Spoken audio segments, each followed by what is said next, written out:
Las 8 de Hoy por Hoy en SER Podcast. ¿Qué tal? Buenos días. Hoy nos tomamos juntos nuestro primer café del mes de agosto, que sigue teniendo un sabor amargo, muy amargo. La normalidad, de la que algunos vienen hablando el fin de semana, no solo depende de la realidad, también de la percepción de la realidad. Y está claro que en Ceuta va a costar recuperar esa normalidad después de lo ocurrido la semana pasada, porque sigue habiendo cientos de inmigrantes deambulando por la ciudad o durmiendo, malviviendo cerca del Ceti, en los montes o en alguna playa. Porque los ceutíes siguen en shock. Porque la política tardará en desinflamar esta hinchazón. Le tenía tantas ganas la derecha y la ultraderecha de este país y la de fuera. Le tenían tantas ganas a Pedro Sánchez por, entre otras cosas, su política de inmigración, que por el Tarajal no solo cruzaron a nado personas, también discursos, y los han ido recogiendo del mar. Hay un buen puñado de preguntas, en todo caso, que siguen retumbando hoy y que no terminan de encontrar respuestas en las versiones que han dado tanto el gobierno español como el marroquí. La básica: ¿cómo pudo pasar lo que pasó y en la magnitud que tuvo? ¿Cómo pudieron cruzar en poco más de 24 horas decenas de miles de personas desde Marruecos? ¿Cómo pudieron concentrarse al otro lado a simple vista de prismático sin que nos enteráramos o sin que se tomaran medidas en la frontera? Porque Marruecos no hizo nada para frenarlos y, como dice, estaban haciendo un seguimiento de los mensajes en redes y de las maniobras de las mafias. Nadie avisó a Interior. Bueno, esta mañana tenemos alguna novedad sobre los días que precedieron a la entrada masiva de personas en Ceuta. Novedades sobre advertencias del CNI o sobre comunicaciones entre el gobierno de Ceuta y el Ministerio del Interior.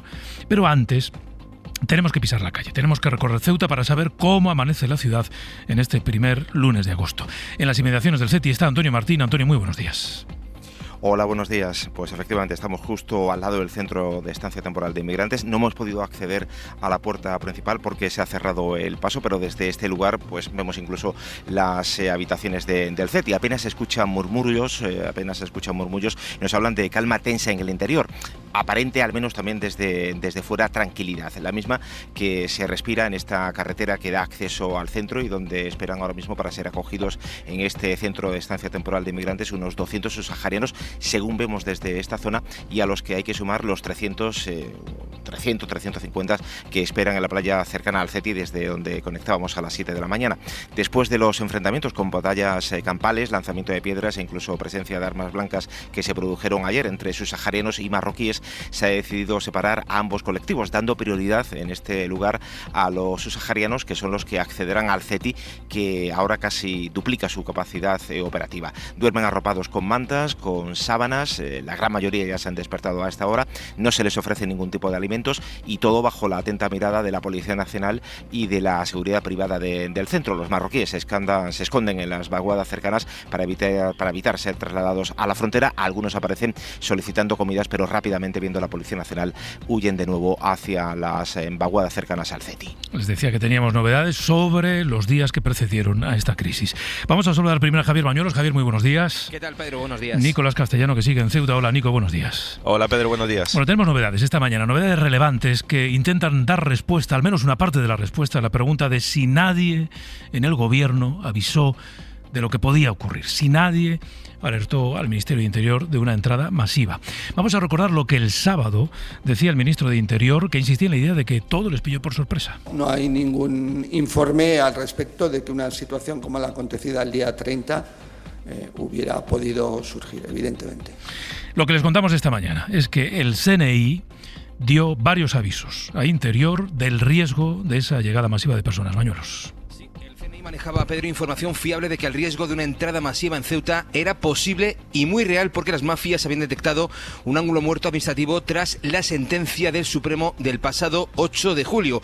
El Centro Nacional de Inteligencia trasladó esa información a Interior, dio varios avisos, alertó semanas antes de que se avecinaba una entrada masiva desde Marruecos, pero no hubo un refuerzo acorde a esa amenaza, según insisten las fuentes relacionadas con la seguridad del Estado consultadas por la SER, fuentes que lamentan que Interior desoyó esas las advertencias porque la frontera en Ceuta, remarcan estas fuentes, estaba infradotada pese a la información que trasladó el Servicio de Inteligencia español. Interior niega esa versión, mantiene que el CNI no les alertó en ningún momento, como ya dijo el ministro Grande Marlaska, y defienden que desde mediados de julio, desde que detectaron un aumento de la llegada de migrantes a nado a Ceuta, se incrementó el dispositivo de control de la frontera, pero Interior no desglosa ni detalla, Pedro, en qué consistió ese refuerzo que no fue capaz de disuadir a la masa humana que se agolpó en Marruecos esperando para cruzar a España. Claro, hay un choque de versiones porque en el fondo lo que hay es dirimir responsabilidades. No se enteró el Servicio de Inteligencia y no avisó. Avisó e Interior no tuvo en cuenta esas advertencias y no reforzó lo suficiente la seguridad en la frontera. Bueno, eso es lo que está en cuestión. Luego a las 8:30 volvemos contigo, Bañuelos, pero hay más, porque en la SER hemos ido reconstruyendo las comunicaciones que han mantenido en los días previos entre ministerios y también entre el gobierno de Ceuta y el Ministerio del Interior. Y desde mediados del mes de julio, se sucedían las advertencias sobre el goteo constante de personas que estaban llegando a Ceuta, Nicolás. Sí, desde el 17 de julio, Pedro, altos cargos del Ministerio de Inclusión y Migraciones empezaron a trasladar su preocupación al Ministerio del Interior por el creciente goteo diario de nadadores que iban cruzando la frontera de Ceuta y saturando estas instalaciones del Centro de Estancia Temporal de Inmigrantes, que tengo aquí a unos metros, rodeado ahora de unas 1.000 personas que no tienen plaza y que están sin comida y casi sin agua. Según ha podido constatar la cadena SER, en la cadena de mensajes dirigidos por Migraciones a la Secretaría de Estado de Seguridad, fue el día 21, Pedro, cuando este Departamento de Interior le reconoce a Migraciones, y abrimos comillas, que la situación puede llegar a ser crítica. Esto va a ir en aumento, dice el mensaje. En otro comunicado, el 27 de julio, en otro mensaje escrito previo a la crisis desencadenada el jueves pasado, desde la Secretaría de Estado de Seguridad, añaden, lo de los nadadores va para largo y gracias a que Marruecos para el 80%. Hasta que dejó de hacerlo. Menos de 48 horas después se desencadenó el mayor cruce jamás visto en las fronteras españolas. Así que sí, alguien advirtió, en este caso Interior, de lo que estaba pasando durante el mes de junio. Y según lo que les estamos contando, alguien, el CNI, avisó de lo que podía pasar, de lo que podía llegar a pasar. Por cierto, Nico, que estas últimas horas has visitado los lugares en los que se están concentrando esas personas, esos inmigrantes que no han querido regresar a Marruecos después de lo que ocurrió la semana pasada. Fundamentalmente son los alrededores del Ceti, esta playa en la que te encuentras, y los montes de la ciudad. Sí, ahora mismo están aquí todavía durmiendo muchos de estos chicos, Pedro, de diferentes países africanos, pero también incluso de Gaza. Hemos hablado con los hermanos Saida. Y ahora no me deja el Ceti porque yo quiero comida. Yo ahora me voy al centro a buscar comida. 3 días no comen nada. Ahmed y Mohamed llevan 3 días, dicen que no le dan nada de comida. Son de Gaza, nos han contado su historia. Han perdido a 72 familiares en el genocidio. También han llegado de Yemen. Y mujeres como esta senegalesa que nos dicen que están bien, duermen al raso, la acabamos de ver despertarse con un grupo de 20 personas, pero se quejan de que no tienen ningún tipo de ayuda, ni comida ni agua.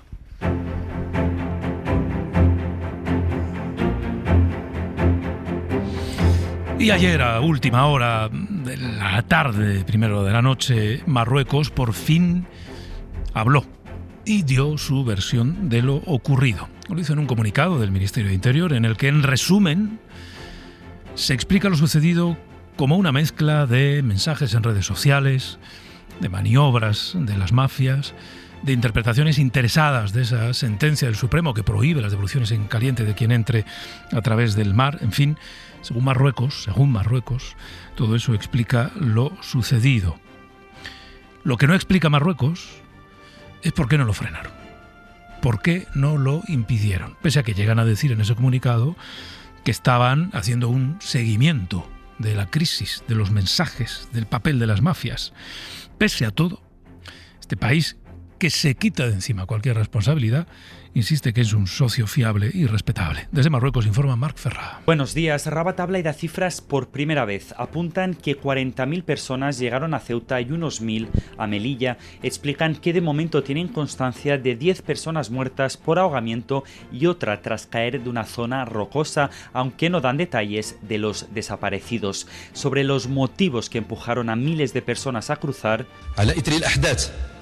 التي شهدتها مؤخرا نقاط العبور El portavoz del Interior defiende que fueron factores circunstanciales o espontáneos.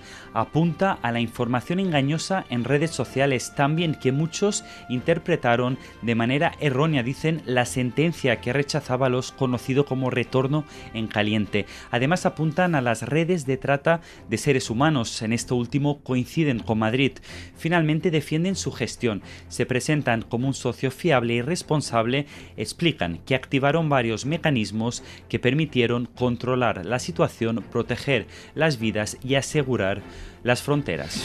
El desembarco de la derecha española en Ceuta, de toda la derecha, también la más ultra, ha sido notable estos últimos días, estas últimas horas. Primero llegó Feijóo, después llegó Alvise, que salió por patas, o Abascal, que llegó casi con la crisis terminada. Pero más allá de estas escenas, lo cierto es que la derecha ha encontrado en este asalto masivo, en esta llegada masiva, el argumento de más peso contra, dicen ellos, la política en inmigración de este gobierno. No solo la política en inmigración, también la política exterior, la política internacional. Adriana Jordán, buenos días. Buenos días. Sí, la oposición aprovecha la crisis de Ceuta para lanzar sus críticas más duras contra el Ejecutivo, para entonar también eso de que ellos lo harían mejor. Y esa alerta la están llevando fuera de nuestras fronteras. PP y Vox comparten que el origen fue el proceso de regularización de migrantes y llaman a Europa. Feijóo el sábado acusó al gobierno de enemistarse con los socios europeos, a los que defendió como que solo quieren lo mejor para España. En lugar de alimentar choques diplomáticos con nuestros socios europeos, lo que tendría que hacer el Gobierno es reforzar nuestras fronteras con la misma determinación y recursos que hacen los socios europeos. Abascal el domingo directamente lanzó una petición a los socios europeos para que intervengan. Cree que Marruecos hizo una declaración de guerra. Pues tendrán que cogerle del ronzal al presidente del gobierno y ponerle en su sitio. 22 países ya han respondido, otros están diciendo que quieren terminar con Schengen y espero que eso lleve a una reflexión en la Unión Europea. Estos días el PP ha desplegado una batería de acciones en el Parlamento, pedido la reforma de la ley de extranjería para facilitar las devoluciones en caliente en la frontera. Vox ha exigido que se militarice la frontera o se construyan nuevas infraestructuras para reforzar la seguridad. Sánchez, el gobierno, se enfrenta estos días a una pinza casi perfecta. De un lado, Marruecos. Hay cierto consenso en el análisis en que ha vuelto a utilizar la inmigración a las personas como arma geopolítica. De un lado, Marruecos. De otro, la derecha española, que en su discurso contra el gobierno y sus políticas de inmigración está envalentonada con esta crisis. Y luego la derecha internacional, con algunos gobiernos incluidos, no hablamos solo de los partidos de derecha, que se ha coaligado contra alguien que representa una forma de hacer en algunos ámbitos que a esa derecha europea, y no solo europea, le convierte en antagonista. Gaza, Trump, la OTAN, en fin. De momento, el gobierno, esto es así, está siendo más contundente, o lo ha sido más contundente, con sus socios europeos que, desde luego, con nuestro vecino marroquí. Julia Molina, buenos días. Buenos días. Sí, en la carta que envió Sánchez este fin de semana a Europa, de hecho, destacaba que España había recuperado el control de la frontera gracias a la coordinación con Marruecos y decía con muy poco apoyo de algunos estados europeos. El gobierno no esconde su malestar con países que han sido críticos, como Italia, y por eso llega a la reunión de ministros del Interior mañana con varios objetivos. Por un lado, recordar a los aliados que la frontera de Ceuta no es solo una frontera española, también europea, y por otro, reivindicar su gestión y exigir la solidaridad que España ha mostrado en otras crisis que afectaban a otros países. Moncloa defiende una actuación rápida, eficaz y humana, subrayan, aunque no tienen todavía una respuesta clara a lo ocurrido. Insisten en que no se detectó ningún agolpamiento en frontera y reconocen que no saben si estuvo planificado o no. Gracias, Julia. Decenas de miles de personas entraron en Ceuta la semana pasada. Por eso cuesta asumir la explicación, nos lo decía ahora Julia, de que no se detectó ningún agolpamiento en la frontera. Había decenas de miles de personas al otro lado, esperando entrar, y entraron, de hecho. Y las imágenes, lo comentábamos el viernes pasado, eran suficientemente elocuentes. Una especie de mancha humana que llegaba a través de la playa, de la zona marroquí, para luego echarse al mar. Bueno, Ceuta nos va a ocupar hoy la mayor parte del tiempo de este informativo, pero también del abierto a partir de las 8:30. Motivos, desde luego, no nos faltan. Hoy por hoy noticias. Ser Podcast. Ha sido un fin de semana relativamente tranquilo en el monte. Los gravísimos incendios de Ávila o de Madrid entran en fase de reconstrucción, aunque con algún susto este fin de semana. Y el más grave de estos últimos días, el de Extremadura, ha quedado ya estabilizado. Agustín Rodríguez Agún. El incendio ha quemado 1.500 hectáreas de terreno y se ha levantado el confinamiento ya de casas de Millán y Grimaldo, donde 800 vecinos estaban confinados después de horas de lucha contra el fuego. Falta todavía por extinguir este incendio que amenazaba con entrar en el Parque Nacional de Monfragüe. Entre tanto, en Ávila, esto que escuchamos, el viento, ha provocado este fin de semana alguna pequeña reproducción del incendio de Burgondo, aunque la previsión anoche era buena con el descenso de las rachas y el aumento de la humedad. En la Comunitat Valenciana, el incendio de la Vall d'Uixó, que ha quemado 10.000 hectáreas, está estabilizado. En esta región fue ayer un día complicado, con otros 2 incendios declarados y ya extinguidos. Después de la última ola de calor, esta semana la estrenamos con la esperanza de temperaturas algo más suaves, aunque en algunos lugares sigue habiendo alerta roja. Nuria Seró, muy buenos días. Muy buenos días. El calor extremo lo encontramos en Canarias. Allí está activado el aviso rojo. Mucha atención, que especialmente afectará en puntos de la cuenca de Tejeda, también a medianías del sureste y oeste. Atención, que allí un día más se podrán alcanzar o superar los 40 grados. Sin embargo, en la península hoy las máximas serán un par de grados más bajas y ya vemos algunos cambios también en el cielo. Tenemos nubes que van cruzando, que van dejando algunas precipitaciones débiles, salvo en Galicia. Allí sí que está lloviendo y se necesita el paraguas. Esta tarde tendremos tormentas, sobre todo en la mitad norte, y serán muy fuertes, mucha precaución entre Aragón, Cataluña, tormentas intensas acompañadas de granizo, también rachas muy fuertes de viento, y hoy esperamos una máxima de 39 grados en Málaga, con el Terral, 33 en Palma y 25 en Santander. Y luego está lo del ático. Bueno, los áticos. Podríamos recorrer Chamberí de terraza en terraza. La presidenta de la Comunidad de Madrid insiste en este giro populista que ella o sus asesores han intentado darle al escándalo del ático secreto. Eso de que lo venden junto a otros pisos para ayudar a la reconstrucción de los incendios. El para qué lo venden es irrelevante. Lo mollar en este caso sigue siendo para qué lo compraron, no para qué lo venden. Y antes o después pues tendrán que dar una versión creíble. En Radio Madrid, Valeria Chamorro, buenos días. ¿Qué tal? Buenos días. Ayuso sigue sin explicar cuánto costó el ático ni por qué no se realizó la operación con transparencia. Tampoco responde a por qué la comunidad eligió este inmueble en el barrio madrileño de Chamberí, muy cercano a otro que la presidenta tiene en propiedad. Este domingo utilizaba como coartada los incendios para evitar dar explicaciones y hablaba de otros inmuebles que tampoco constaba información. Está en venta este inmueble y también hemos puesto otros 4 que están en Gran Vía.